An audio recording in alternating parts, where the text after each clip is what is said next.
સુરત જિલ્લાના બારડોલીમાં બે ભાઈઓના નજીવા ઝઘડામાં આશિયાના નગરમાં જાહેરમાં તલવાર ઉછળી હતી. કેટલાક ઇસમો જાહેરમાં તલવાર લઈ મારામારીના દ્રશ્યો જોવા મળતા કાયદા લીરા ઉડ્યા હતા, જેથી બારડોલી ટાઉન પોલીસ દોડતી થઈ હતી. ગાંધી રોડ પર આવેલા આશિયાના નગરમાં ભારત બેકરીના પાછળ રહેતા સાજિદ અને નઈમ બે ભાઈઓ વચ્ચે નજીવા બાબતે રાત્રિ દરમિયાન ઝઘડો થયો હતો. એ ઝઘડામાં ઝાકીર રાયન સાજિદના ઘરની બહાર રાતના જઈ દરવાજો ખોલવા જોરમાં બૂમો પાડી દરવાજો ખખડાવી બીવડાવવા માટે બૂમ પાડી હતી. જે બૂમ પાડવાથી સાજિદની દીકરી ગભરાઈ ગઈ હતી. જે ઝઘડા મામલે બંને ભાઈઓ વચ્ચે બોલાચાલી બાદ મામલો જાન લેવા સુધી પહોંચી ગયો હતો, જેમાં સાજિદે પોતાના ઘરમાંથી તલવાર કાઢી હતી. સોસાયટીમાં બહાર જાહેરમાં તલવાર લઈ નીકળી ગયો હતો, જ્યારે ઊભેલા લોકોમાંથી એક ઇસમ સાજિદના હાથમાંથી તલવાર લઈ લીધી હતી.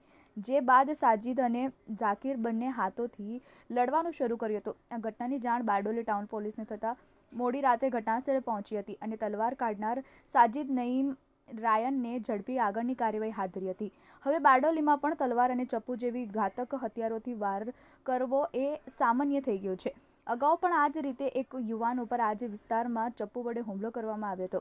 જે ઘટનામાં ત્રણ ચાર ઈસમોએ એક યુવાન પર નજીવી બાબતે હુમલો કર્યો હતો, જેથી પોલીસે કાયદો હાથમાં લેનાર ઈસમોને પાઠ ભણાવે તે પણ જરૂરી થઈ પડ્યું છે. ચેતનજી બુંદેલા, TV18 ન્યૂઝ, સુરત.